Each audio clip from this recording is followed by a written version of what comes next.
Hello and welcome to Giant Mess, a sloppy sports and entertainment talk show that covers a little bit of everything, from New York Giants football to New York Mets baseball, movie reviews, TV show reactions and recaps, and some life lessons and some life stories mixed in for good measure. It's hosted by Giant Mess. That's me, the real cinch, Neal Lynch. On today's episode, we're going to be reacting to the first full week of NFL free agency, a couple of interesting trades, acquisitions, and signings. Most notably, the New York Football Giants have acquired Pro Bowl tight end Darren Waller from the Las Vegas Raiders, and we didn't have to give up an arm and or a leg to get him. We'll also talk about the signing of Parris Campbell, free agent wide receiver, previously of the Colts, and Bobby McCain, a safety, cornerback turned safety from the Commanders. We'll also talk about Edwin Diaz. That sugar done got spoiled, and he got hurt, celebrating a win for Team Puerto Rico in the World Baseball Classic. I'm pissed, and I'm sure you have emotions as well, but we'll take a look at that and see where do the Mets go from here. What does Uncle Stevie do? What does Uncle Buck do? What are our uncles doing? And how do they get over the hump and get past this major setback? We'll also we'll review how my predictions did for March Madness. Is my bracket busted or boosted? Coming from a guy who didn't watch a single freaking second of NCAA men's college basketball this year. How am I doing? Stay tuned to find out. So with all that, let's get started. NFL free agency. The last time we talked, I had recapped day one. I decided to go and do a podcast on day one of NFL free agency. And then you haven't heard from me since then.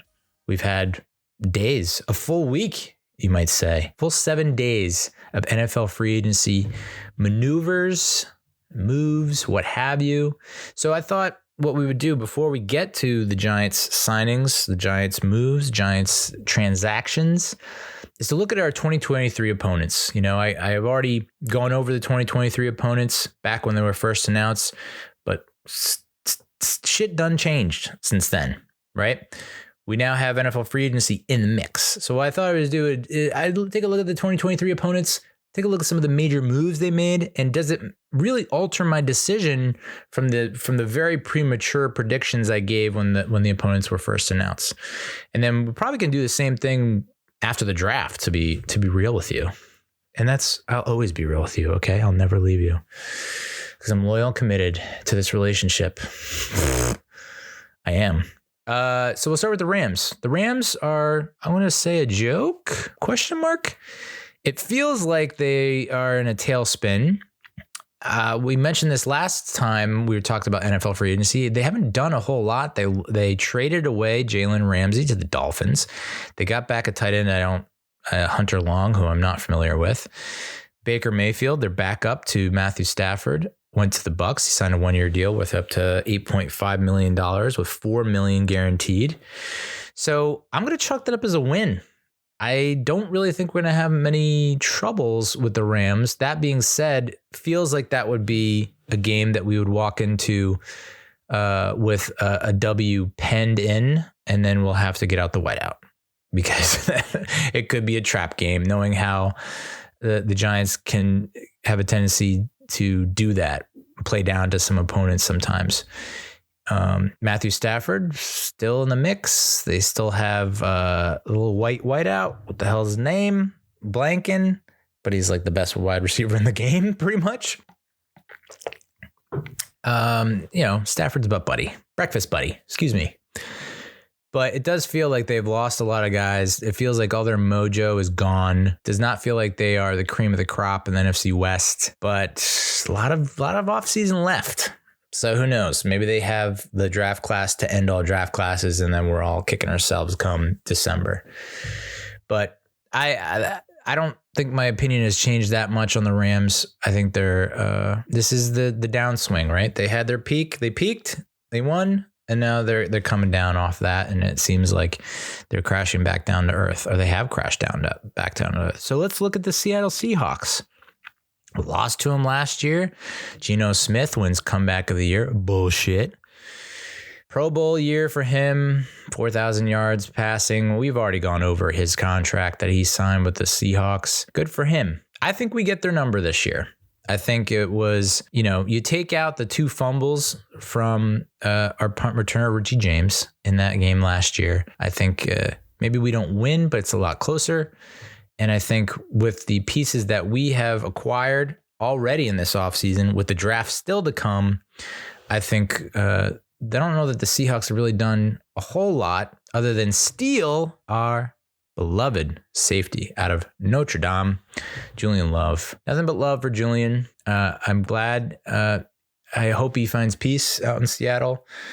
I know it's been a rocky road in New York. Very young guy. I think he's only 24, 25 years old. So it kind of hurts, especially when I don't think he signed a deal that exceeded his market value or was up to his market value as far as I can remember. Because I remember when we talked about his market value back when I first did a review of the Giants free agents, I want to say that his market value was like somewhere around $9 million, something like that. So let's look it up. Spottrack.com, market value, Julian Love, buckle up, $7.9 million a year.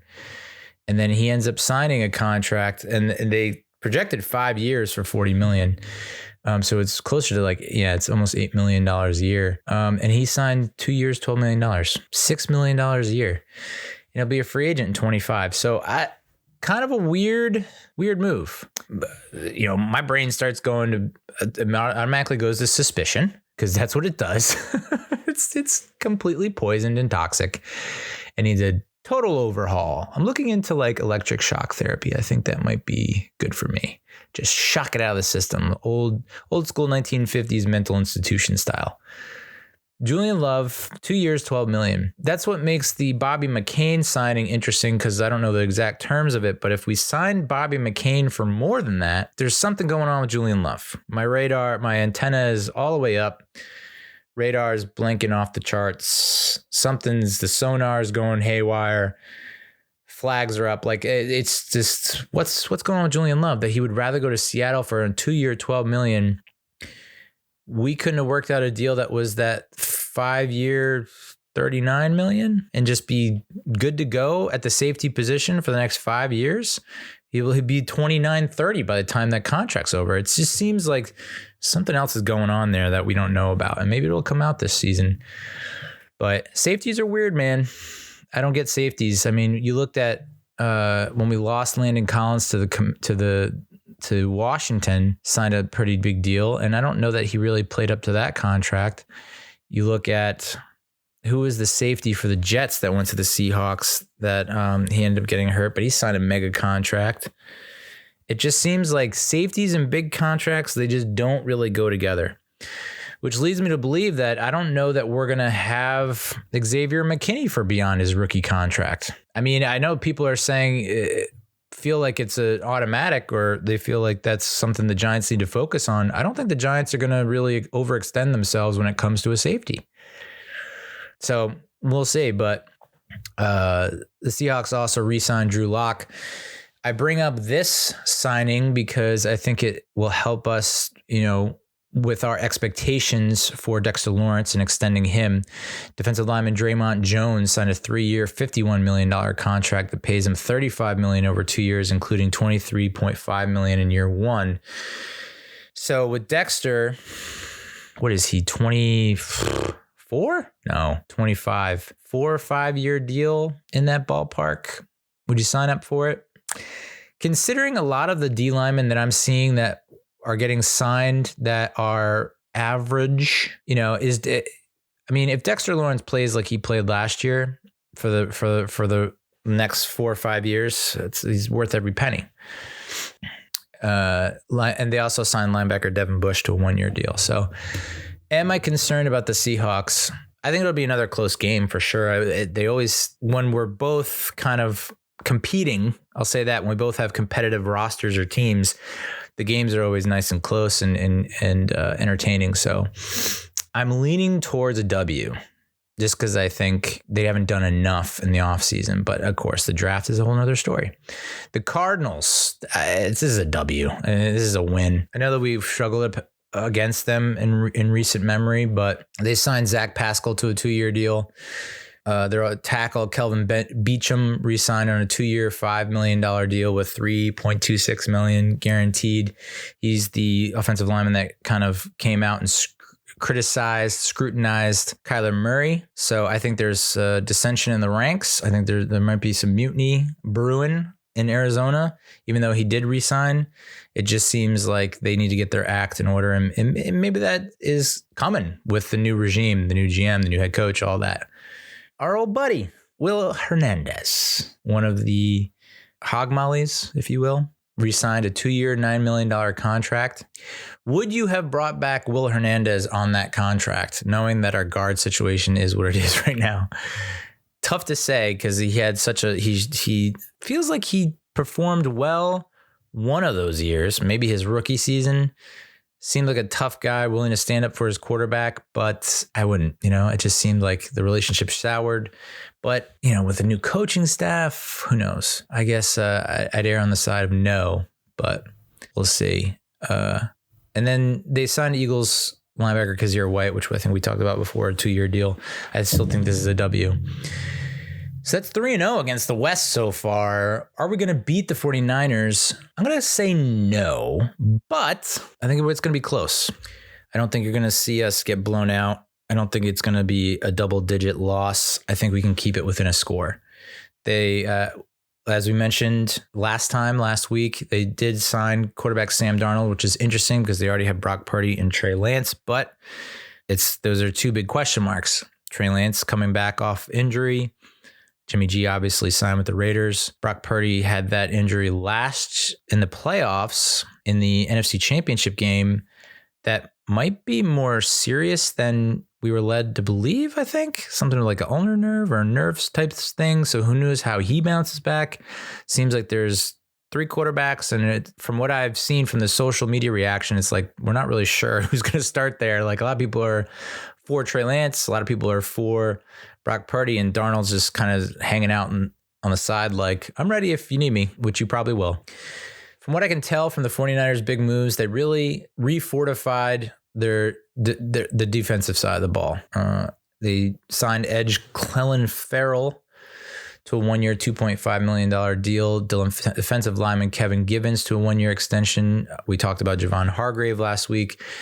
Corner Isaiah Oliver signed a deal with San Fran, and then DB Miles Hartsfeld. So it seems like they're at least bringing back a lot of guys on the defensive side of the ball. I know they lost Mike McGlinchey to the Broncos, but they already had a pretty stout defense, and for them to continue on with that tradition is I don't see them taking that big a step back this year, unless the quarterback, you have a repeat of the quarterback situation last year and just everyone just can't stay healthy and stay on the field.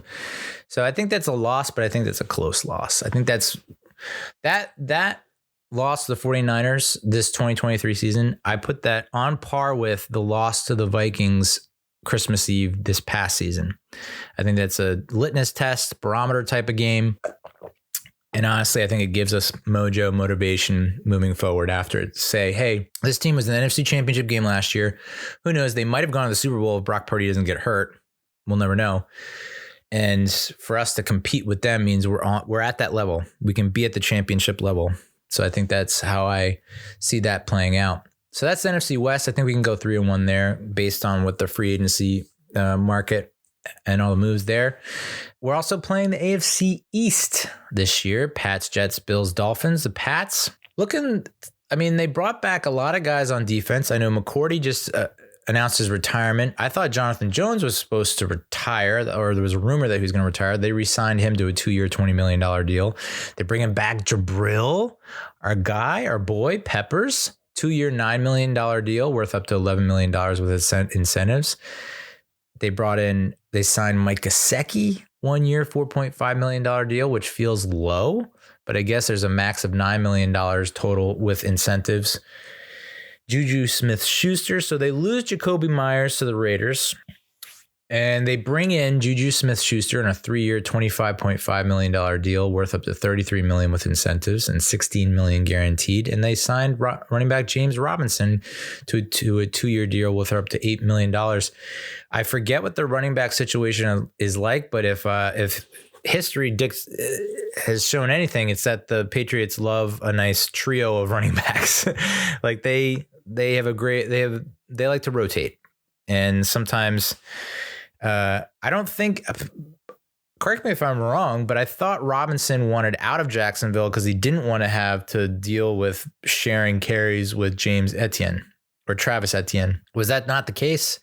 I don't know. I just don't think he's going to be the workhorse here because I don't know. I could be wrong, but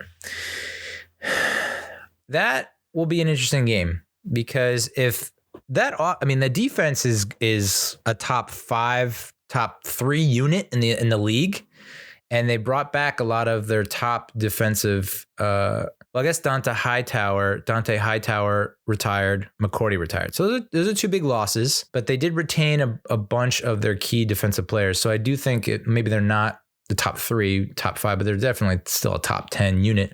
Their offense is atrocious, led by former Giants head coach Joe Judge. Like I just think. That offense, although then they bring in, not Nathaniel Hackett. I feel like they brought in an offensive mind to help out. So we'll see. That will be another close battle.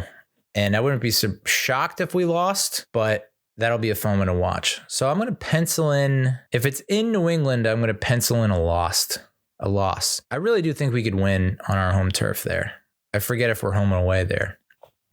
The Jets their future, predicting anything with them is up in the air.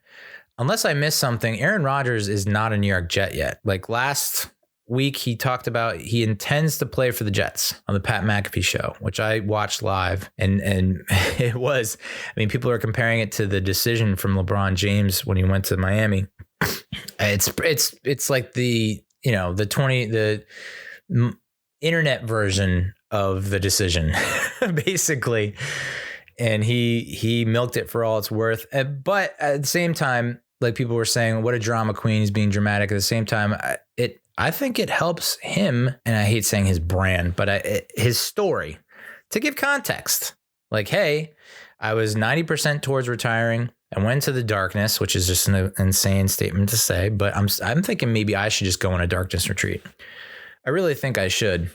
I think, ayahuasca, whatever, and some darkness might do me some good. And everything else hasn't worked. That's for damn sure. So for him to say, all right, it was 90% retiring, I go into the darkness, or before I go in the darkness, Green Bay is saying, whatever you want, we want you back. We love you. And we mean it. And instead, he goes into the darkness, comes back out, and he finds out that Green Bay is trying to trade him. And they're trying to move on from him. And they're basically saying Jordan Love is their guy.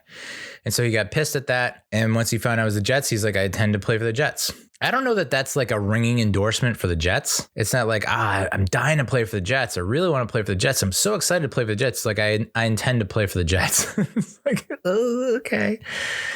And the Jets did sign Alan Lazard, 4-year deal, $44 million contract. So one of his top targets with Green Bay is now with the Jets. It just seems like a matter of when, it's a staring contest, a standoff at this point. Like the Jets are saying, hey, he said he intends to play for us. So it's basically a done deal. Like Green Bay, you have no leverage. Let's just make it happen, and Green Bay is still asking for the moon. Does it make the Jets a better offense? Hell yeah, dude.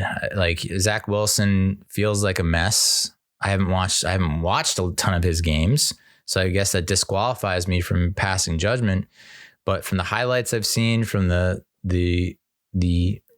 recourse, is that what you call it? The discourse surrounding him has been pretty negative so far. He had a pretty bad look in the post-game press conference. He's banging his mom's friends. It's just, The Jets are a better team with Aaron Rodgers at quarterback. I mean, I don't think that's up for debate. Jets did lose the defensive tackle Sheldon Rankins, who went to the Texans. It's kind of a big loss, I think. They did bring in offensive guard Wes Schweitzer, but that was to replace Connor McGovern, who signed with the Bills or the Dolphins, one of their division rivals. Solomon Thomas re-signed on a 1-year deal. They brought back linebacker Quincy Williams, 3 years, $18 million. Safety Chuck Clark was acquired in a trade with the Ravens in exchange for a 7th-round pick. Greg the Leg re-signed, and they brought in Tymus Morstead, who's got one of the longest ponytails these eyes ever done seen.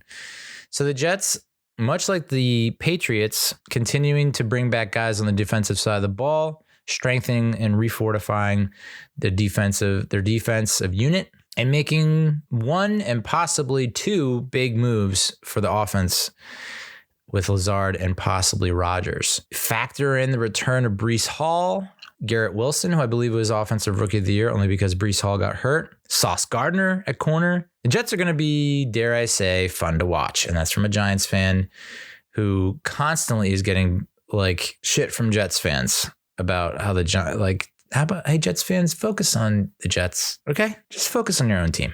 And I'm man enough to admit that I'm going to, I said this on a group text and no one gives a fuck because group texts are out of control. And I suck at group texts, so I'll just flat out say it. But the Jets could be fun to watch this year. You know, I don't think that I won't schedule a nap if they're the only game on, you know. I will tune in and I will watch. It seems like an interesting team that's on the precipice of competing. It's just the AFC East is just a bear, dude. I mean, all four of those teams are playoff caliber teams now. None of those teams feel like they're not going to make the playoffs. So I wouldn't be shocked if we're sitting here at the end of the season and all four make the playoffs.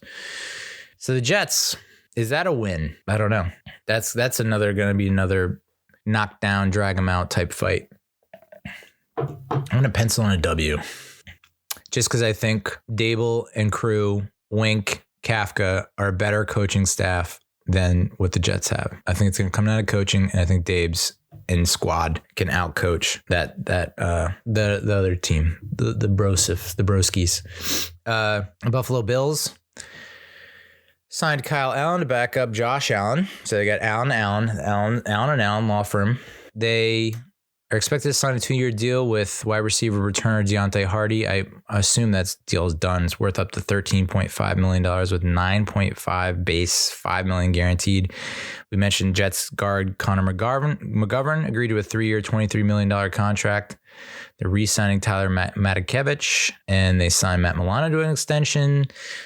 Jordan Poyer stayed in Buffalo, and there was a little discussion about possibly the Giants entertaining or bringing him in because of the Dable Bills connection, but he agreed to a 2-year deal, so he's sticking around.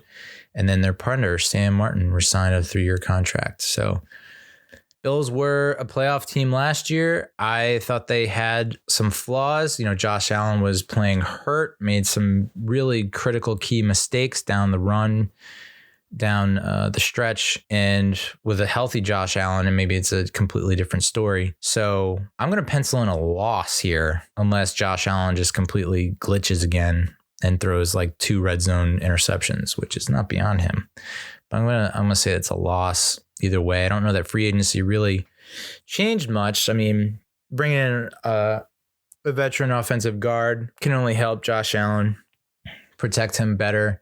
And then they brought back a lot of key pieces on defense. So I think that could be a lot. That's probably a loss still. The Dolphins making moves, dude. Luke Riley re-signed. David Long, a linebacker that I was hoping the Giants would look at, was signed a 2-year, $11 million deal. Dan Feeney, center offensive guard. Braxton Berrios from the Jets. Jeff Wilson, Raheem Mostert, and Myles Gaskin. That 3-headed monster is going to return to the backfield. A former Jet, Mike White, is agreeing to a 2-year deal. And then, of course, they traded for Jalen Ramsey. Dolphins are, to me, the most unpredictable team. And maybe it's because Tua got hurt. I think if Tua doesn't get hurt, maybe it's a different story. But I don't know what to think of them. I really don't know. I don't know. I could see them finishing dead last and missing the playoffs. I can see them. I mean, they almost beat Buffalo in Orchard Park in the playoffs with a third string quarterback. Yeah, because Tua went down, Bridgewater went down, and then they had what's his face. So yeah, the Dolphins are a mystery to me. I honestly wouldn't be surprised either way. They could either run away with the division, which I don't think anyone's really running away with that division, or they're going to finish last. It depends on what week we catch them, I guess. I'm leaning towards a W. I don't know that any of those moves other than Ramsey are really scary to me that make me think, oh, that puts them over the edge. But maybe it is Ramsey. So maybe we just don't throw his way. So I'm going to pencil in a W there. So then we're facing the NFC North same place finisher and the NFC South same place finisher. The NFC North same place finisher, the Green Bay Packers. Probably losing Aaron Rodgers. What were people saying when Brett Favre left to go to the Jets and then Aaron Rodgers was waiting in the wings? He had 05, 06, 07, 08. Yeah, he'd sat for 3 years before getting his chance to start. And then what did he do? He didn't do shit. So Jordan Love, is he next in line? Is he going to be the next Aaron Rodgers, the next Brett Favre? Who knows? I haven't seen anything. I mean, I know he got a lot of hype around draft time, and maybe that's what Green Bay saw in him that made them draft him so high to replace Aaron Rodgers. But I still think he's not going to be. We'll see, but I don't think he's going to be at Aaron Rodgers level. I certainly think he'll get the Packers. I don't foresee the Packers going like 2-15. I could see them missing the playoffs again, but being competitive down the stretch and being in the hunt. I don't see them making the playoffs though. So I think this is a win. I think we take advantage of what is essentially going to be, for the most part, a rookie quarterback. And they haven't really done a whole lot in free agency. They re-signed a safety, they signed a long snapper, and they re-signed a kick returner, punt returner, and they lost Allen Lazard. They're probably going to lose Aaron Rodgers. So, and they had to restructure Aaron Jones' contract. And I think they lost a bunch of guys, a bunch of players. So I think I'm going to put a win there. I'm going to stamp it in ink. Saints are the NFC South same place finisher. Andy Dalton went to the Panthers on a 2-year, $11 million deal. They brought in Derek Carr, who we mentioned before in previous pods. I don't know if I mentioned that he does have a no trade clause with $100 million in total guarantees. And they brought back Jameis Winston, re-signed for a 1-year deal, $4 million guaranteed, max value of $8 million. They signed Jamal Williams to a 3-year, $12 million deal, included $8 million guaranteed. And that's because the Lions signed Bears running back David Montgomery. Whoa. Michael Thomas returning on a 1-year, $10 million contract, max value of $15 million, with 2 non-void years left on his previous contract. And then they signed Juwan Johnson, 2 years, $12 million contract extension with $8 million guaranteed. He would have been a restricted free agent at the start of the new league season. So it looks like they are trying to do better on offense, right? And that was their bugaboo last year. The defense, the Saints had the opportunity. It was right there to take the NFC South. The NFC South was wide open last year because the Bucs stumbled and faltered. The Bucs didn't have a running game. Their offensive line was shot, and Brady was throwing the ball 40, 50 times a game. So it was anyone's division up for the grabs, and no one could take it. It looked like at one point, the Saints had the upper hand. They had the leverage, and it looks like they had the edge. And then, they ended up losing that Monday Night Football game in the last minutes. So that was the final nail in the coffin. So you can't really blame the defense. I think the defense really played well, played hard, and played tough. It was the offense that typically let them down. So you bring in Derek Carr. Michael Thomas is healthy again. Jamal Williams provides some support for Alvin Kamara and might actually start if Alvin Kamara's legal issues go in the wrong direction for the Saints. The right direction in terms of justice. Defensive tackle Kalen Saunders, defensive lineman Nathan Shepard, DB JT Gray, So yeah, they made some splashes on offense, relative splashes on offense, and then they made some moves on defense. So I think the Bucks are shot, right? We all agree with that. Even with Baker Mayfield probably being the starting quarterback there, I don't think that they make the playoffs. I think they are going to be tough, give some people some headaches, but I think ultimately they miss the playoffs. It really comes down to what these other three teams can piece together. In my head, the way I see it, the Saints are the front runner. They're not going to win the division by a lot of games. It'll be by one game, but they're going to outlast the Falcons and the Panthers, who are going to vie for second. I think the Bucks finish in last, to be honest. So the AFC West, same place finisher. Who dat? Well, it's the Raiders, the Las Vegas Raiders. So this game has now taken on an interesting new twist, a new meaning with the Darren Waller trade. We mentioned that they signed Jimmy G, Garoppolo, signed a 3-year, $72 million contract that includes $24 million in year one. Re-signed Amir Abdullah. They put the tag on Josh Jacobs. Signed O.J. Howard, tight end. Signed Philip Dorsett, and they signed Jacoby Myers. So all offensive moves, in terms of the biggest moves, are on the offensive side of the ball. And that makes sense considering Josh McDaniels is an offensive-minded coach. So I would imagine you're going to see a lot of shootouts, which is pretty customary. It seems like that's par for the course for the Raiders, and you're going to see a lot more of that in 2023. I don't think we're going to get into that kind of shootout with them. I think they had some last time we played them in 2021. I think the Raiders had a bunch of opportunities to win that game and couldn't execute. There are a bunch of plays where Derek Carr couldn't make the throw to. It was one particular throw to Darren Waller that would have been 6, and he missed it. So I think we got kind of lucky in that game. And I think it's just going to be a different contest. I don't think it's going to be high scoring, and I do think we come out the win.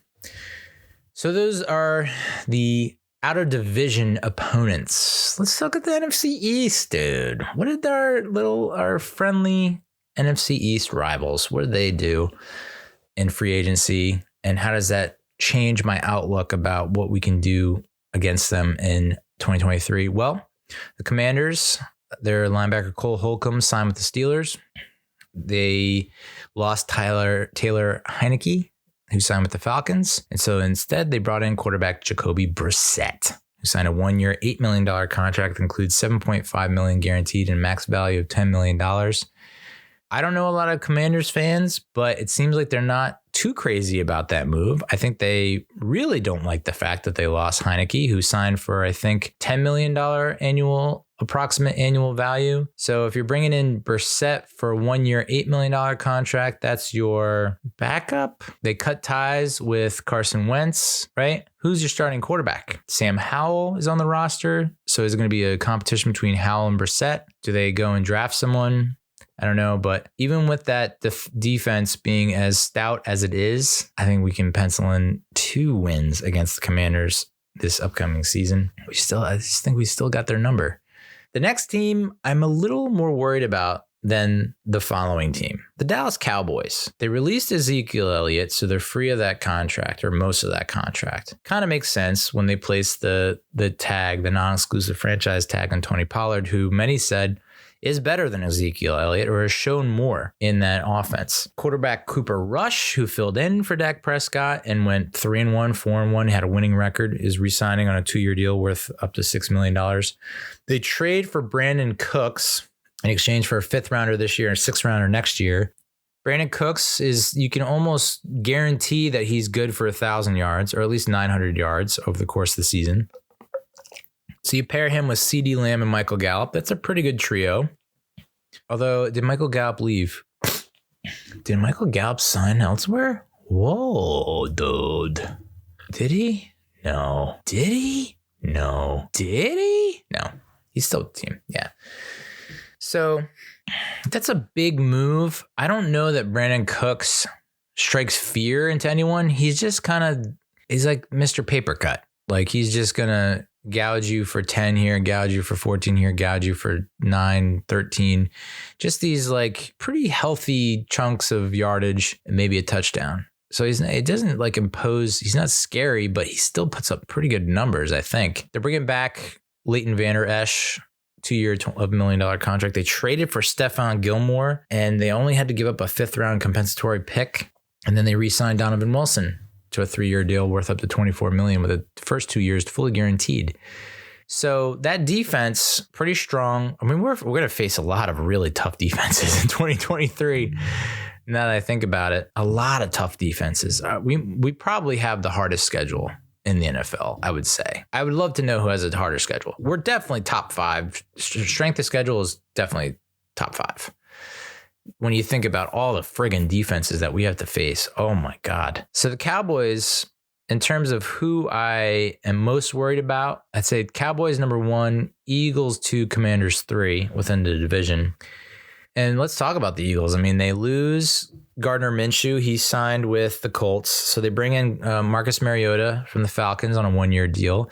They signed Rashad Penny to a 1-year deal with $1.35 million because Miles Sanders went to the Panthers. They re-signed Boston Scott. I think they still have, Gainwell, not Brightwell, Gainwell, who ripped us apart in the playoffs.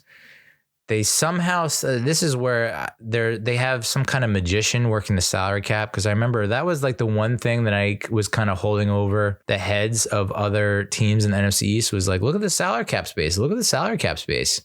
And then we had to fork out pretty much all of it to Daniel Jones and Saquon Barkley. And I was like, but yet the Eagles, who had maybe like $3 million in space, maybe negative $3 million in space, managed to retain Boston Scott. They kept James Bradbury on a 3-year, $38 million contract with $20 million guaranteed. We thought Darius Slay was given his walking papers, and apparently he had some kind of long ass meeting discussion with the team and agreed to a 3-year, $42 million deal through 2025 with 23 guaranteed.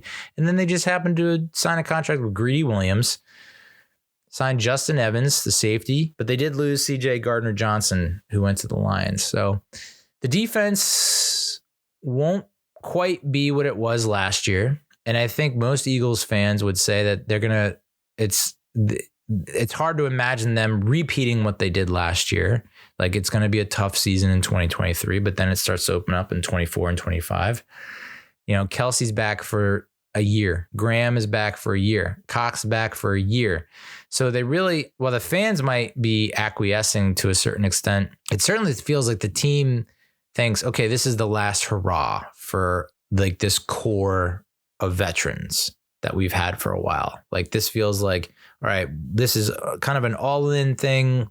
Let's just, go at it for 2023 and hopefully we can pull it off. But I don't think they pull it off. I don't think they are going to be able to duplicate what they did last year. So that's the Eagles. I think we split with them 1-1. I don't know if we can split with the Cowboys. They've just kind of had our number. I mean, the Eagles have definitely had our number, but I think we get one on them this year. I typically say that we'll sweep the Commanders and then we'll split with the Cowboys and Eagles almost every year.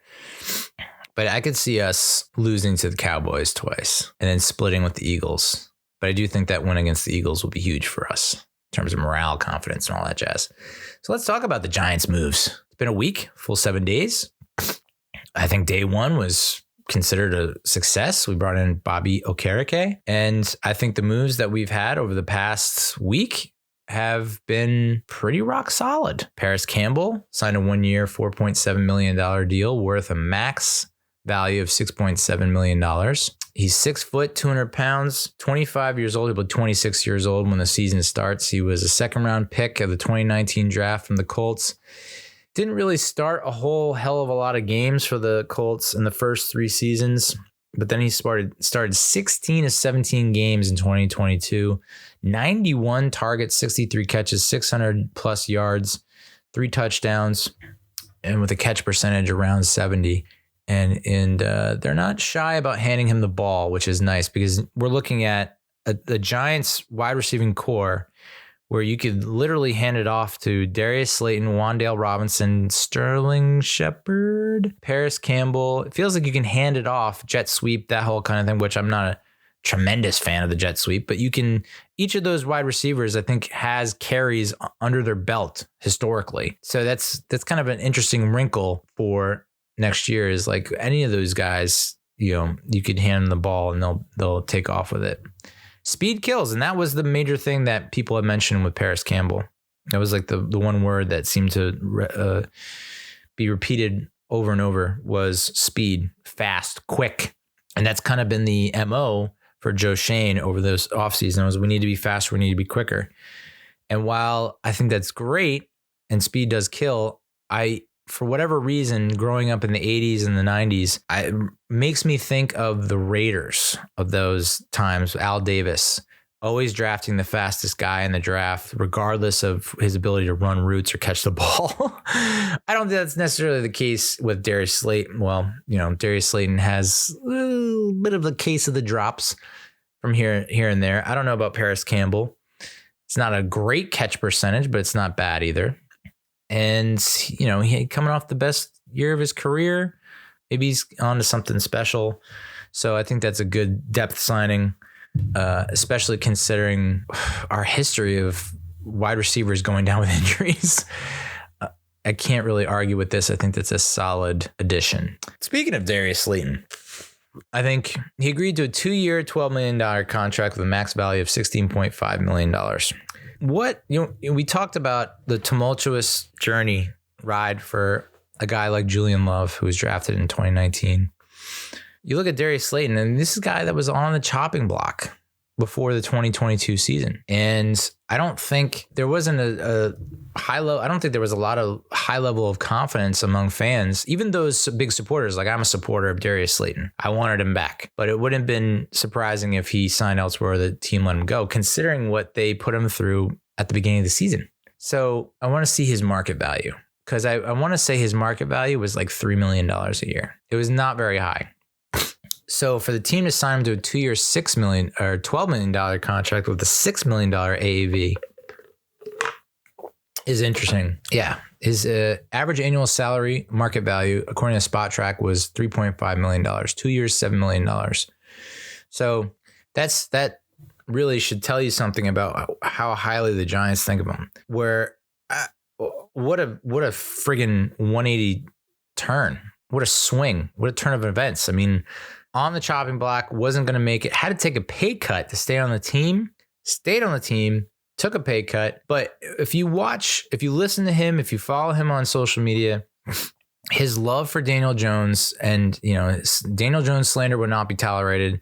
He believes in his quarterback, which is paramount. You need that in a wide receiver. And I think that's what made him want to stay with the team. And I think that's what the team came around, like the coaching staff came around on that. And they saw like, okay, much like Dave's admitted that he put Daniel Jones to the ringer in preseason, in training camp.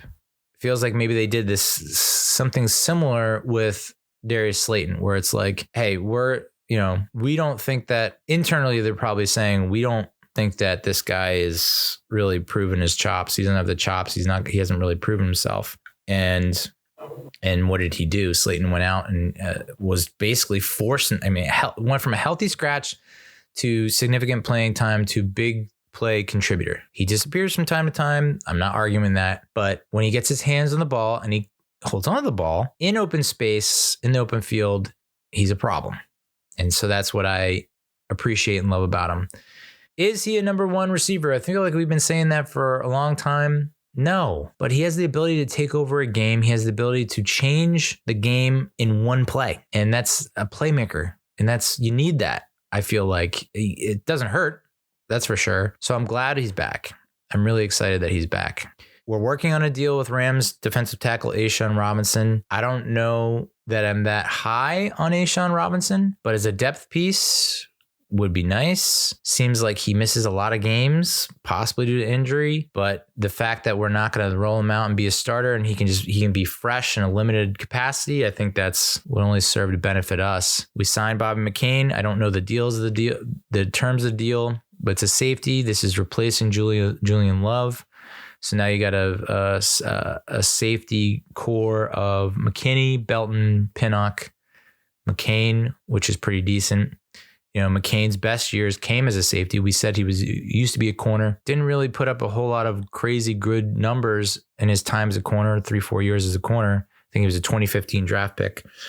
But ever since he made the move to safety, I guess he can play strong safety and he could play free safety. Not really a ball hawk, but I think the big takeaway here is durability, consistency. A lot of games started over the past 3 years. He's started at least 16 games over the past 3 years, 50 straight games, something like that, which is music to thine ears. Always good to hear. And so another quality signing. Would be interesting to hear the terms of the deal, because I don't know that I would take him if he's the same price tag or more expensive than Julian Love. I don't get it. That makes me confused. But if he's not, it's like, okay, I get it. It's just a nice quality signing. We have, when we listed out back when I did the video on the free agents, New York Giants players that were going to be free agents, should we sign them or should we let them walk? Love was not a top priority, right? It was Jones, Barkley, Slayton, Julian Love. He was kind of last. It was either third in line or fourth in line. And I think once Slayton signed, it was like, okay, I guess Love's out. But the big move, tight end Darren Waller, acquired in a trade with the Las Vegas Raiders for a third-round pick. The third-round pick that we got in the Kadarius Toney trade with the Chiefs. So we essentially traded away Kadarius Toney for draft picks and Darren Waller. I think we pretty much won that trade. And let's take a look. Darren Charles Waller, 6'6", 255. He'll be 30 on the precipice, on the brink of 31 years old, which is a bit on the older side, but this is a dude who I think has gone clean. He's sober. He's straight edge now, I believe.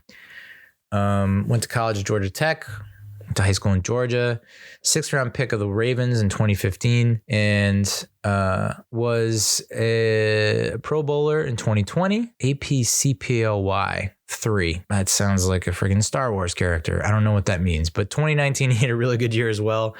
He started all 16 games in 19, 90 catches, 11, almost 1,200 yards. In 2020, the following season, 15 starts, 107 receptions, almost 1,200 yards, again receiving. He did miss a lot of games in the past 2 years. He's only played 17 games out of a possible, what is it? We're looking at 34. He's missed half the games basically over the past 2 seasons. So it's cause for concern. He went from struggling with Baltimore mostly due to, I guess, substance abuse issues. And then he got clean, I guess, in time for 2019, thanks to John. I guess maybe John Gruden helped with that or helped break him out. And so I'm excited. Is he going to be, or is he going to give us seasons like he did in 2019, 2020? He's going to give us stats, numbies this year like he did in 2019, 2020? Probably not, but that's okay. What are we looking for? We're looking for him to start more than 11 games. So if he can give us, 17 games, say he misses like 3 or 4 games. Okay, that's all right. That's fine. And if he can give us more than 55 catches and more than 665 yards, and the key here is touchdowns. If he can give us more than 3 touchdowns, 3 to 9 touchdowns, closer to 9, I think he's going to be a red zone threat for us. That's where he's going to come into play. You combine him, I know I got very high, probably a little too high on Darnell Washington. We made that one-handed grab in the NFL Combine. And I was like, should we draft him? Should we pair him with Belly? And now we don't have to, because we have Darren Waller to pair with Daniel Bellinger. The two tight end sets, it's about giving our offensive coordinator options. Mike Kafka now has a very nice menu to pick from. Cheesecake Factory-esque menu, Denny's menu, where it's like, I don't know, I might need another minute here. We might have a couple of delay games this season because he's got options. He can go with empty backfield and have Wandale, Sterling, Darius, Parris, Isaiah Hodgins, 5 wide. He could go 2 tight end, Daniel Bellinger, Darren Waller, and mix it up there. Could be a run, could be a pass. So I love the move. We didn't have to give up. We didn't give up anything that spectacular. And we have a guy that has upside. And if he comes out and, I just got to look at his contract because I don't think we're tied down to a massive contract. I know he signed a 3-year extension with the Raiders, I think last year. Yeah, 3 years, $51 million contract with the Raiders. including $22 million guaranteed and an average salary of $17 million. So interesting move by the Raiders. But he did restructure the contract with the Giants. So that's good. Created $7.3 million in cap space. So we converted $9.8 million of his base into a signing bonus, and that creates some nice space under the cap. So it's just another weapon. We now have, and it's a matter of like, we just need guys to stay healthy, because we've been down this road before where we have, on paper, it looks like we have a pretty nice offense. And then this one gets hurt, and then that one gets hurt, and then this one gets hurt, and that one gets hurt. So I think he's going to have a bounce back year. Do I think he's going to put up 1,000 yards? No. But I think if we can get more than, if I can get more than 600, 700 yards out of Darren Waller and a handful of touchdowns, that's a success in my book, because I don't know that people are really devoting a ton of attention to a lot of our other weapons. So it feels like most of the focus will be on Waller, which will only open up things for some of our other receivers. So I love the deal. I don't know that anyone that really hates it. You know, there was someone saying like, well, he's so close to Newark that he's bound to relapse. And it's like, bro, if you can stay sober and clean and straight edge in fucking Vegas, I think you can handle Newark and the New York metropolitan area. But I could be wrong. So I'm very excited about this offense, but I got to temper my expectations, because we've been burnt before. And I guess the final note with the Giants is that John Feliciano signed with the 49ers, and we don't have a center. We don't have a center. And so now it's gone to, we don't go tight end first round, obviously. I don't know that we go wide receiver first round, because it seems like we have a pretty full room there. There's maybe a corner, but now people are talking about a center in the first round. No, dude, no way. Center in the first round? No. But a center in the first 2-3 rounds, almost lock it down, lock it up, guaranteed. It has to happen, because I don't know that there are many centers out on the market that are still available, unless they're thinking about moving one of our guards to center. Like, I want to say that Ben Bredesen has played center before, and maybe they're thinking about converting him to center, which, I don't know that I hate it. I want to say that he's played center before. I could be completely wrong. So we'll see. But the offensive line still remains an issue in my book. You need Evan Neal to step up in year 2. You got Andrew Thomas is pretty much your only really solid offensive lineman. Glowinski's like, he's a starter, but like fairly inconsistent. I'd say most people weren't like in love with him. So now center's up in the air and guards up, the other guard positions up in the air. So that's 2 of the 5 spots that they need to fill. And so I'm hoping that they're able to add some depth there, or a possible starter in the draft. Be nice to get a starter in the draft at one of those positions, probably center. So all right, it's New York Football Giants. Let's talk about the New York Baseball Mets. Last I recorded was last Monday, and then of course Edwin Diaz, Sugar, tears his patellar tendon, celebrating a win for Team Puerto Rico in the World Baseball Classic, leading many to say, "Why?" Myself included. He's out for the season and probably the playoffs. Although he said that he's intends to, or aim for, his goal is to return, at the end of the season, at some point in the season, or at least in the playoffs. I just don't think it's going to happen. I'm like 99% sure that torn patellar tendon is what happened to Victor Cruz in 2014. And he was never the same when he came back. I think most people are just never the same after a torn patellar tendon. So that's pretty much the end of Edwin Diaz's run as the Mets closer. I think when he comes back, it's going to be like, maybe he, I don't know that we'll see. I mean, I think with modern science, this is the second week in a row I've done a Ricky Bobby quote. But I like to think with modern science being the way it is, that can't live to be 100, 200 years old. So, I mean, who knows? The scientific advancements, medical advancements that are going on, technology being the way it is, maybe Edwin Diaz is able to pull off a miracle. But what the fuck, man?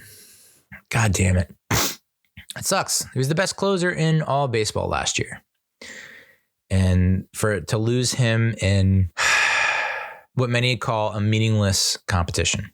And I definitely said that when I first news broke. I mean, you think back to when the Mets lost JJ Putz in the World Baseball Classic in 2009, something like that. And that kicked off one hell of a... It seems like every time there's a World Baseball Classic, the Mets get screwed. 2009, 2013, 2017, right? Was it 2017? I don't know. I mean, I understand. Like, I didn't watch any of the World Baseball Classic this year. I tuned into the Japan-Mexico semifinal last night. It was pretty entertaining. Randy Arozarena had like a ridiculous catch to save a home run, to rob a home run, and then had another ridiculous catch and threw the ball in the stands. And I eventually turned it off because I was going to go to bed. Mexico was up, and apparently Japan came back, and now Japan's winning 3-1 in the middle, heading into the bottom of the seventh over USA. I saw someone else had a concussion and broken ribs. I forget what player it was. There was another player that got hurt. So it's just like, I don't know. Players get hurt. It's just the way he got hurt that sucks. Like, celebrating. Ugh. It wasn't even like a line drive off the temple, or like, you know, he was diving for a ball off the mound, or he tripped off the mound, or he had awkward whatever off the mound during play. It was like, this is freaking celebration. But that's just how the Mets, you know, I guess you could say LOL Mets. Like, the Mets have, in terms of injuries, the Mets have had some real doozies over the course of their history. So I don't think the season's over. And I to be honest, I don't want to say I'm happy, but if you were to say, hey, would you rather have all this bullshit happen in March, or would you rather have it happen in September? What are you going to pick? I picked March, because September, it seemed like everyone was falling apart. We were limping into the playoffs. I would rather take the road of the Phillies last year. We're like, all right, sure, we don't look great for the first however many months of the season, 4 months of the season. Like, just hang in there for the first half, right? Don't let the deficit get too big. Make sure it stays within a week's worth of games. Like, you don't want to get 10 games back. That's bad. But if you keep it below 10 games back for the majority of the season, then make your move. It's like fucking NASCAR, dude. Like, you're just you're hanging back, and you're just kind of coasting and drafting other dudes and just casually moving up, and then make your move. Slingshot, motherfucker. Wow, a lot of Ricky Bobby going on in Mets talk. So yeah, I mean, I put out a tweet because and this, I'm going to show my age. You know, I'm 42. I'm old, and I was kind of in the camp of, the World Baseball Classic is meaningless. I don't know that I get that amped or excited about it. And what I am failing to understand is these guys are professional baseball players. A lot of the professional baseball players have mega contracts with their Major League Baseball teams. Edwin Diaz just signed a 4-year, $150 million contract, something like that, which is the largest for a relief pitcher in Major League Baseball history, or it's the highest for a closer, something like that. And if his team, Puerto Rico, wins the World Baseball Classic, which they won't, he gets like a $50,000 payout. I just don't think that, I just don't think that's worth it. I don't know. Like, I applauded Brandon Nimmo because he just signed a big contract. And I think that probably influenced him not to play, because he just signed a big contract, and it's a lot of money. It's his first mega contract. And so he wants to make sure that he's doing everything to live up to that contract, because it's year one. I assume if it was year 3 or 4 in the deal, he might contemplate it, but he didn't even play year 1 yet. So like, he's entering year 1. So he's like, wow, more money, more pressure. I got to live up to the pressure. I don't want to risk anything because the team has invested so much in me. Edwin Diaz was just like, no, I'm playing because of his pride for his country. I get it. These guys have pride for the countries, and they want to do good by their country. It doesn't make it any easier to swallow. Like I saw, was it athlete logos? He makes the neons for the Mets, and now he's doing it for like pretty much all New York sports and all sports in general. And a great account to follow. He creates great art, and he's just saying if you're basically, I'm paraphrasing, but if your first reaction isn't for the welfare or the well-being of Edwin Diaz, you're like an asshole or a jerk or whatever. It's just like, obviously I want him to get well and get healthy, but at the same time, like, avoidable, right? It just feels like it was avoidable. And secondly, he didn't die. Okay. It's a torn patella tendon. I mean, they're not going to have to cut a limb. They're not going to amputate. Like, he's going to survive. And will he? I don't know what. I mean, insurance. I saw insurance is going to kick in and going to cover a lot of that, which is great. And Uncle Steve Cohen has committed a lot of resources and time and money and effort to make sure that he's doing everything in his power. Using the team's resources to make sure that Edwin is getting all the help that he can to recover and rehabilitate, which is great. I mean, like, just another example of why Steve Cohen is such a great owner. So, I hope he recovers. It's just like a fucking avoidable, dude. But do I think we're going to miss the playoffs because of it? No. Do I think we're going to win 100 games this year? Probably not. But am I cool with winning 90 or like 87, 88 and squeaking into the playoffs and then causing some havoc from that point on? I kind of want to do that. I kind of want to go that route instead of like what we went through last year where we're like, we win 100 games and it feels like we squeaked in, when it's like we didn't squeak in. We just barely lost a division because of a couple slip ups in September. So it sucks. And I think a lot of people were depressed and was like, this feels like this is what it's like to be a Mets fan. And they're going to be multiple occasions this year where we're going to be like, we would have won the game if we had Edwin Diaz, which is crazy to think when we go back to time travel back to 2019, when I first started this podcast, and we're like, Edwin Diaz is literally losing us a handful of games. And now he's losing us a handful of games again, but this time by not pitching. So, I honestly think that we're still going to the playoffs. I honestly think that we can still do enough to make the playoffs and make a run. Sure, it's not looking great at the beginning of the season, but it's friggin' March, dude. Is such a long season. 162 games. So much can happen. I mean, even though you haven't seen a lot of activity or motion in terms of the market right now, that's going to change come trade deadline. I mean, if we don't do anything at the trade deadline, I will be fucking flabbergasted out my ass, dude. Like, we're going to do stuff at the trade deadline. We just got to hang in there and remain competitive through that point. So Anthony DiComo wrote up an article, 4 options for the Mets to fill a Diaz-sized hole in the bullpen. Obviously, right now, David Robertson is the closer. I'm not too crazy about him. I liked him more as an 8th inning setup guy, but now he's our closer. So, just cross your fingers and hold on to your butts, Samuel L. Jackson style in J Park. Adam Ottavino, Drew Smith, Brooks Raley, those are the guys that are going to have to step up in that 6, 7, 8 position. If Ottavino can do what he did for the majority of, he had a great season last season. If he can just repeat that would be awesome. Drew Smith missed some time last year. There were times where it looked like he could be an 8th inning setup guy. And then there were other times where he just got lit up. So it's like, who are you going to get? It seems like he's Mr. Inconsistent. And then Brooks Raley, I don't know that I don't know too much about him. But what a pleasant surprise that would be if he came out and he was on the level of Ottavino and good Drew Smith, not bad Drew Smith. So there were some speculation about, like, all right, who do we go out and get? Do we go out and get someone? And I guess the front runner there is Zach Britton. I didn't follow the Orioles too closely when Buck was manager, but apparently there was some kind of incident with Zach Britton and Buck Showalter and the Orioles. So seems like that might not be a consideration. And then there were some other available relievers that he listed: Corey Knebel, Archie Bradley, Mike Minor, Ken Giles. Man, all I know is Corey Knebel is probably a no for me, dog.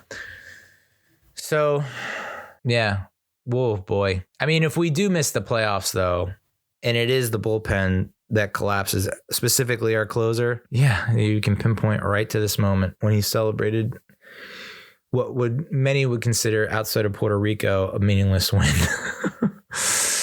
And all that money, dude. I know I'm just some fat, bald divorcee, deadbeat dad. But if I sign a contract that says, hey, we're going to pay you $150 million, it's like, that's my life. Like, that's all I'm doing. I'm just focusing on, okay, how can I be worth $150 million for this team that believes so much in me? Oh, hey, Neal, do you want to go to this beer pong tournament where you can, if we win, you can get $50,000? I mean, I know you have $150 million coming your way, but what about $50,000? And you have the pride of playing for your country. That's right. You're playing for the United States of America in the beer pong tournament. You in? Like, dude, I love my country, but come on. Ugh. Yeah. And I just watched a clip from, because I pretty much agreed with KFC with Barstool Sports. He just went off. I listened to and I watched the emergency pod from We Gotta Believe, which is the Mets podcast from Barstool Sports. And he went off then. He went off in a 1 Minute Man, which is his, series franchise that he does where he rants about trending news and stuff like that and sports and entertainment. He made good points then. He then went on Barstool Rundown and made more good points.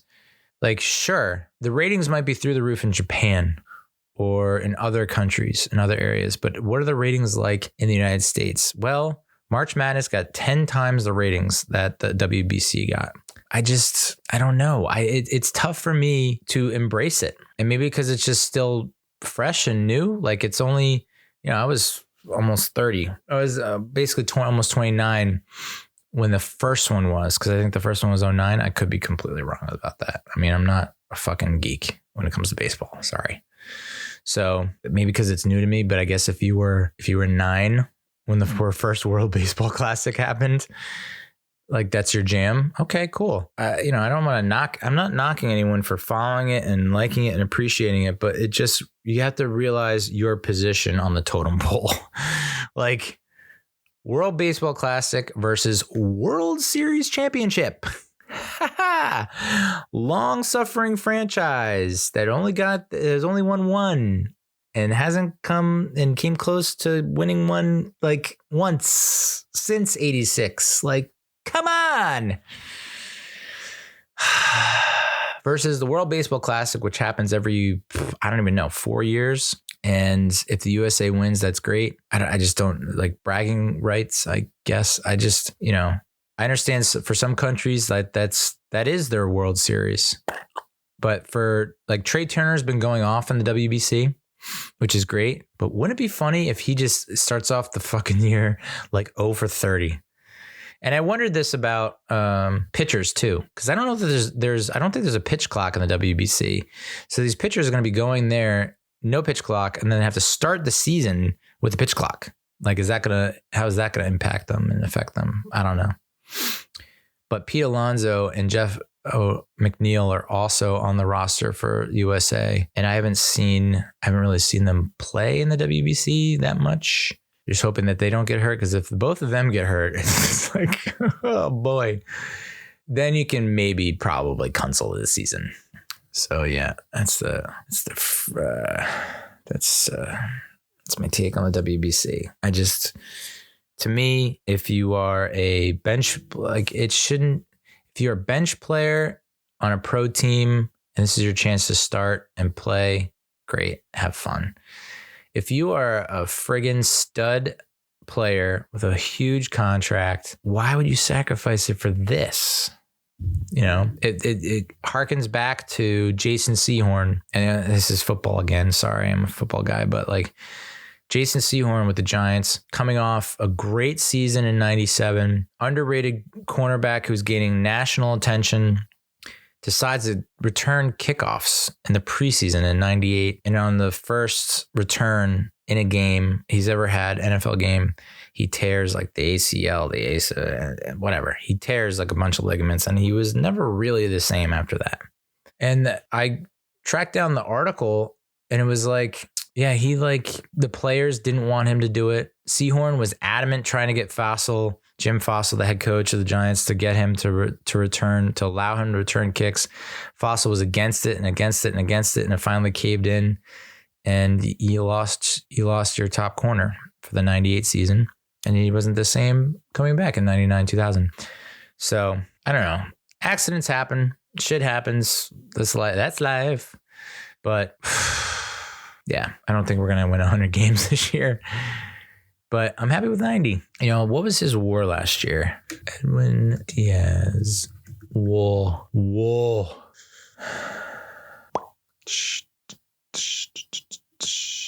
I don't know if they showed his WAR. There we go. His WAR was 3.2. So we were at 100 and whatever wins last year. One right there. You knock us down to 98. I think you just got to win 90, to be honest, the way things are set up nowadays. The Phillies won 89 last year? 87 wins last year. Fucking A. That hurts looking at that. 87 wins. The Brewers had one last win and didn't make the playoffs. That drives me nuts. And considering all the Mets teams from the 80s and late 80s, early 90s most of the 80s, where it's they're winning 100 plus games and they miss the playoffs because of that stupid format. So if we could win 87 again in the playoffs, I'm fine with that. I'm fine with that. We were so tense over the course of what was an incredible season in 2022. We couldn't enjoy it. Couldn't enjoy it at all. That this year it's let's play the other side of the coin.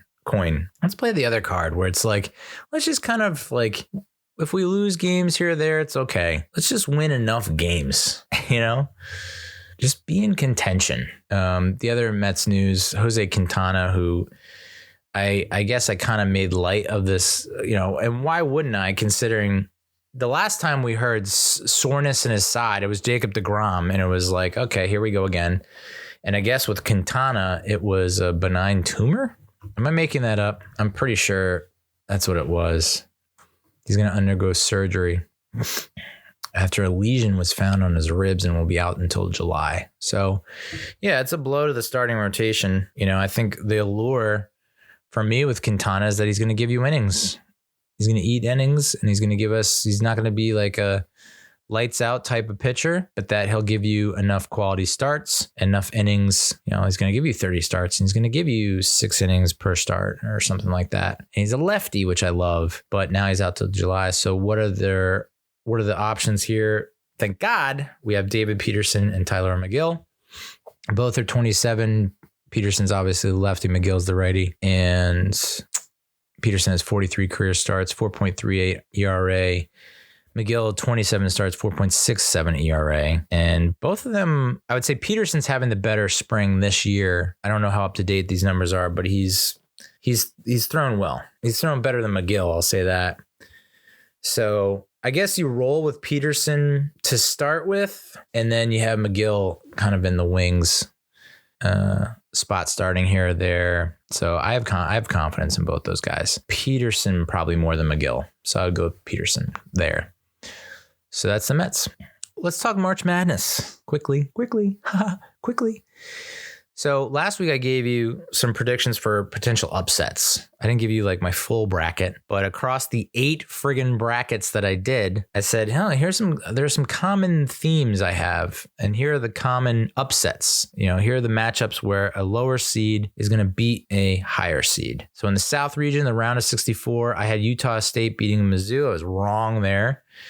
But I was right when it came to Furman beating Virginia. Virginia's fraudulent. A tough look for Virginia. I mean, they had a national title, but then they also lost to UMBC as a 1 seed to a 16 seed. I mean, that'll never happen again, right? A 1 seed losing to a 16 seed? Yeah, right, dude. I was right about number 8 Maryland beating number 9 West Virginia, which I don't think was really an upset, but it was more of a toss-up. So I had some toss-ups mixed in here as well. Then round of 32, I had Creighton, number 6 Creighton beating number 3 Baylor. I was right there. I was wrong about Arizona, but it won't kill me. It's not going to kill my bracket. It's not busting my bracket. Friggin' Princeton, dude. I underestimated Princeton, and I feel ashamed because I currently live in Princeton. Not really, but kind of. My mailing address is Princeton. I live like 3 miles away from the university. Probably should have gone to a couple games this year, but I didn't. And Princeton just decides as a 15 seed to upend number 2 Arizona. I had Arizona going to the Final Four, and I think maybe 2 of my brackets. I think I had them winning the South in 2 of my brackets. I did not have them winning the Natty, and I don't think I had them going to the national championship game, but I did have them going to the Final Four in 2 of my brackets. So not necessarily a killer for me, but what was even more impressive is that Princeton comes out and follows that up with an upset victory over Mizzou, number 7 Missouri. And now they're going to take on Creighton. And now I would love to bet on Princeton, but I can't because I live in New Jersey and they're a New Jersey team. So unable to do so, but they have my moral support and they have my spiritual support, just not my financial support. Bama wrecked Maryland, and now they have to square up against San Diego State, which is another team that I underestimated. I think in a couple brackets, I had them losing to the College of Charleston, and their coach seems like such a confident dude. I don't want to say borderline cocky / arrogant. Like he just has an air about him. Like I've been here before. I've seen it all. I know exactly how this is all going out. No, I'm not worried. No, I'm not frazzled. Like just super composed and calm, but also like, yeah, I expected this to happen. So Bama's got their hands full. I think they've pretty much coasted so far. I don't know that they've really had any major scares. So the South was not too crazy for me. In the Midwest, I was completely wrong about number 12 Drake beating Miami. Number 5 Miami. Miami torched Indiana, number 4 Indiana, and they are now set up to face number 1 Houston, and that I think they'll give Houston a run for their money. I was right about number 10 Penn State beating number 7 Texas A&M, which I don't think was that far-fetched. I think a lot of people had that. Penn State then lost by 5 to number 2 Texas, who is now going to face Xavier, which I realized it's not Xavier, it's Xavier. X not going to give it to you. The round of 32, I was completely wrong about number 6 Iowa State beating 3 Xavier. ISU got smoked by Pittsburgh in the first round, and then Xavier took it to Pittsburgh in the next round. Pittsburgh has those 2 twins that at one point even confused the referees and the broadcasters in the game. Like that foul was on, wait, which one are you? Like, hey, here's a novel idea. Look at the number. This twin is that number. This twin is that number. It's not that hard. They were like, oh, I think this twin has an earring. I think that twin has different colored shoes. It's like, or you're going to love this. Take a look at the number. Houston's coasted so far, number 1 Houston, which is great for me. But these next 2 games are going to be really fun to watch. Number 1 Houston against number 5 Miami, number 2 Texas against number 3 Xavier. And I have Houston and Texas advancing. I know it's quote unquote chalk, but I don't give a fuck. In the East region, I was right about Florida Atlantic beating Memphis. I was completely wrong about number 11 Providence beating Kentucky, number 6 Kentucky. And I was definitely wrong about number 10 USC beating number 7 Michigan State. Michigan State then went on to beat number 2 Marquette. And I'm thinking to myself, why did I doubt Tom Izzo? I don't know if you've had the chance or the opportunity to look up Tom Izzo facts, but holy fudge, dude. There have been 25 NCAA tournaments since 1998. Michigan State has played in them all. No coach has ever had a streak like that. This is his 15th Sweet 16 in the past 25, the second most for any program in that span. Was his 16th win in the NCAA tournament as the coach of the worst seeded team. That is an all-time record. Goddamn, wish I saw that before I placed my bets. I believe Michigan State has gone to 10, under his watch, has gone to 10 Elite Eights, 8 Final Fours, and 2 national championship games with 1 win. Safe to say that Tom Izzo which is crazy because it's like I'm familiar with him. I know he's respected, but like maybe he should be like the very tippity top upper echelon when we talk about the greatest men's college basketball coaches. In that East region, though, I'm still pretty high on Tennessee. I had them beating Duke, which they did. I had them beating Purdue, which they won't, because Purdue, the number 1 seed, lost to number 16 seed Farley Dickinson University, which is in the Hackensack Teaneck area, who then went on to lose to number 9 AFAU. That FDU coach, dude, makes me cringe, but also nervous and anxious. And I also don't understand what he was trying to say a lot of the time.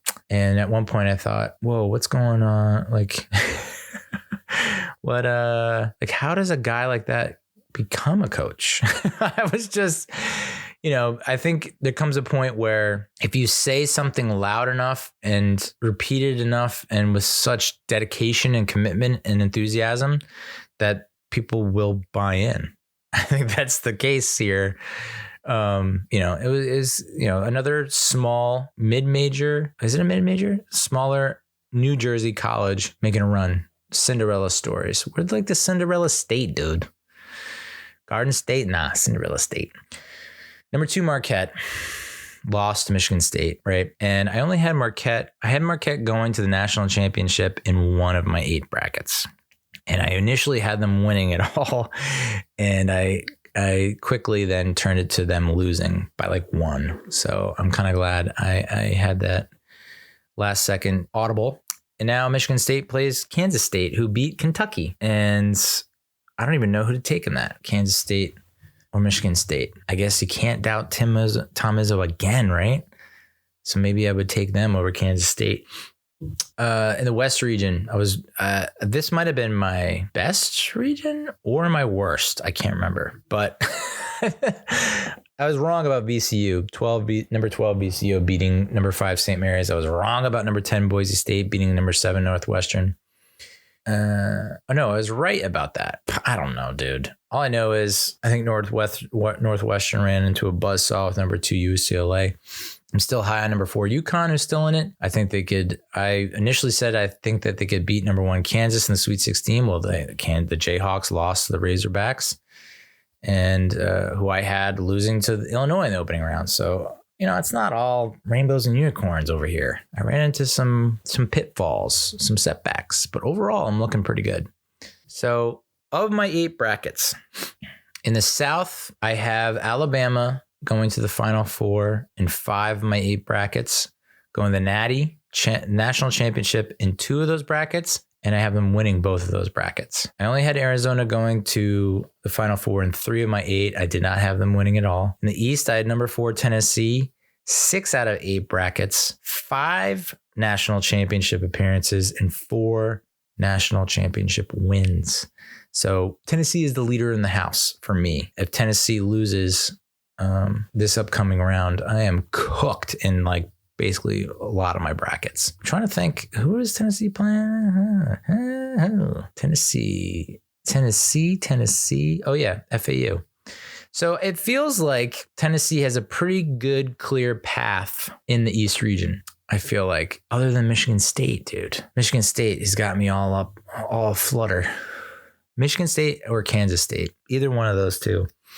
I don't feel like that's a automatic dub for Tennessee if they can get past FAU. But Tennessee is pretty much, in the majority of my brackets, the team. If they go down, I'm pretty much down with them. In the Midwest, I have number 2 Texas going to the Final Four 4 times out of 8, with 2 national championship appearances and 1 championship win. Number 1 Houston, also 4 times out of 8 going to the Final Four. 3 national championship game appearances, 1 national championship win. In the West, I really spread the wealth here. I had number 2 UCLA, 5 of 8 brackets had them in the Final Four with 1 national championship appearance, no wins. Number 4 UConn, 2 of 8 brackets in the Final Four, 2 national championship. Like if they go to the Final Four, they're going to the national championship game. But I still don't have them winning. Or do I? 1, 2, 3, 4, 5, 6, 7, 8. Nope, I don't have them winning. I have them losing in the national championship game. And then number 3 Gonzaga, I have them going to the Final Four once. So if I want to win some serious cash, I kind of diversify my portfolio. I hedged a lot, but I'm leaning towards Alabama, Tennessee. It's a toss up between Texas and Houston, but I guess I'd have to give the edge to Houston. And then it would be UCLA as my final four. We'll see about that. In terms of bets, I won 11 of 25 bets. And you're like, I guess that's not bad. It's less than 50%, but it's right in line with what's average, I guess, for most bettors. They're all parlay bets, by the way. So I don't know if that changes things, but won 11 of 25 bets. But the kicker here, and the one that's it's a little bittersweet, is I got off to a very red hot start. 7 of my first 9 bets I won. 7 of 9. And I thought, I can just quit my job and become a full-time professional gambler. Like, that's pretty much that, considering I didn't watch a single frame of men's college basketball this year. To go 7 of 9 on my first, to kick things off in the tourney. Yeah, I'm a goddamn savant. And then in the second round, I stunk out loud. I went 2 of 16. So that's pretty much how gambling works. You think you have the hot hand, and then you get a little cocky, and that's when things fall apart. So that's March Madness. In terms of entertainment industry, Lance Reddick died. If you're not familiar with Lance Reddick, he was in The Wire, which I didn't watch a whole lot of. Sorry, not sorry. I'll catch up at some point. He died at age 60 of natural causes. He was also in the show Corporate on Comedy Central, which was kind of an underrated, I wouldn't say hit, but I liked it a lot. And just, he was in the John Wick movies. And I don't want to buy natural causes. I'm sorry. That dude looked like he was in exquisite shape. And I've seen him without a shirt on. And I'm like, I can only hope, 60, I can only hope I look a tenth that good when I'm 60. And he died of natural causes.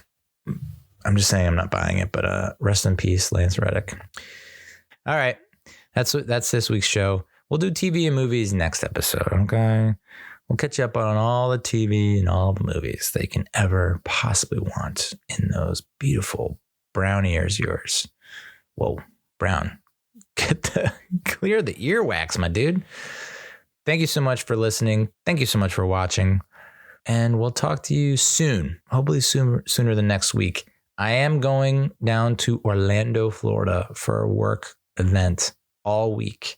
So I'm going to try and pump out another one this weekend because I do not have the little one, unfortunately. But probably try and crank out another one this weekend. And then it's going to be, for the most part, radio silence for that next week as I'm down in Orlando. Doling out the PowerPoints and the Google Slides and the spreadsheets and the whatnots. Trying to convince people that I'm important. Sure, that'll go well. So until the next episode, hold up. Adios, muchachos.